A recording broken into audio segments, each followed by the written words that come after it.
Bueno, como habíamos dicho hasta recién, ¿sí? Si nosotros aplicamos la eliminación gaussiana y tenemos un elemento que es cero o sea, un elemento principal que sea cero, vamos a tener un problema, porque no podemos dividir por cero, con lo cual no podemos seguir con el algoritmo, ¿sí? Una propuesta para esto, ¿sí? Es lo que se conoce como pivoteo parcial, ¿sí? Eh, Básicamente el pivoteo parcial va a venir a solucionar el problema de tener un cero como elemento principal de la matriz, ¿sí? Y además puede traer beneficios a la hora, ¿sí?, de mejorar la estabilidad numérica. ¿Cuál es la idea del pivoteo parcial? La idea del pivoteo parcial es, antes de agarrar un elemento principal, ¿sí?, y empezar a hacer las operaciones, proponer un cambio de filas que haga que mi elemento principal sea, entre comillas, vamos a decir, más bonito, mejor, ¿sí? La idea principal es que yo quiero evitar que mi elemento principal sea cero, ¿sí? Además, mientras más chico, ¿sí?, cuando vos dividís por un número chico, una pequeña variación en una división por un número pequeño cambia mucho el resultado. Entonces lo que vamos a intentar o priorizar es que mi elemento principal sea grande, no que sea pequeño, ¿sí? Para esto lo que vamos a hacer es lo siguiente.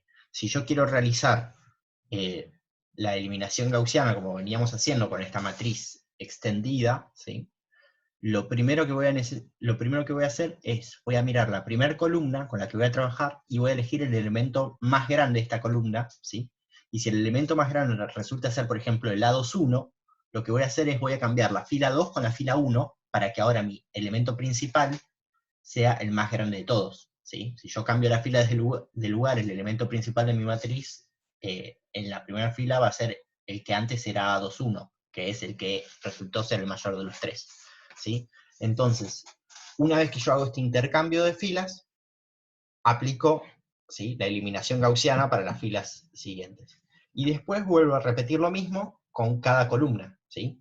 Cuando vaya a trabajar con la segunda columna, ¿sí?, voy a mirar los componentes, el componente principal actual, ¿sí?, y todos los componentes de abajo. Los de arriba no, porque la primera fila ya la usé para operar, entonces la dejo como está, ¿sí? ¿Se entiende la idea?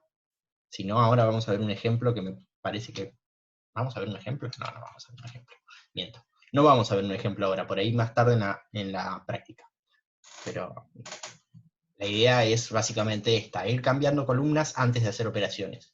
Si yo voy a eliminar todos los ceros en la primera columna, lo primero que hago es agarrar la primera columna y quedarme con el elemento más grande, ¿sí? Busco cuál es el elemento más grande para hacer un cambio de filas que me favorezca a la hora de hacer la eliminación gaussiana.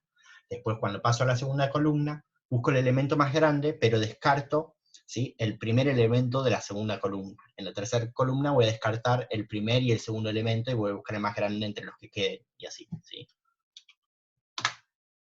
Bueno, algunas consideraciones para tener en cuenta, ¿sí?, o cuestiones que arregla este pivoteo parcial, viene dado con que soluciona el problema de tener un cero como elemento principal de la matriz, ¿sí? Tiene como, a ver, como un punto en contra que aumenta la cantidad de operaciones, ¿sí? Porque yo, además de las cuentas que ya tengo que hacer para la reducción de Gauss, me tengo que poner a mirar cuál es el elemento más grande y cambiar filas, ¿sí?, de la matriz, ¿sí? Algo positivo es que no afecta al resultado, ¿sí?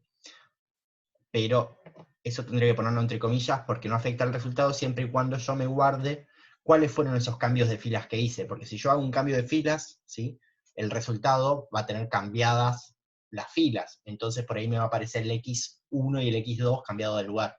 Yo tengo que, si yo hice un cambio de la fila 1 con la fila 2, guardármelo para que cuando llegue al final, volver a hacer ese cambio de fila 1 con fila 2, ¿sí?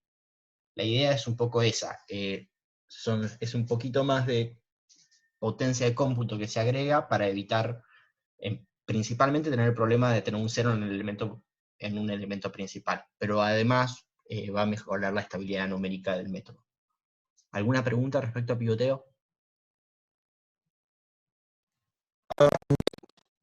Uy, se cortó todo, perdón, me escuché. ¿No? Creo que es bastante claro, Uli. Parecido O a lo que sea, es uno. de nuevo, cuando uno resuelve a mano un problema de sistema de ecuaciones lineales, ¿sí?, lo primero que aplica es Gauss-Jordan, ¿sí?, empieza hacer las operaciones entre columnas, entre filas, perdón, ¿sí? Pero a veces también cuando uno hacía Gauss-Jordan se tomaba el trabajo de decir voy a cambiar estas dos columnas de lugar, porque resulta más fácil poner esta columna cap para trabajar como columna principal. Estas dos filas de lugar, perdón, no columnas, no.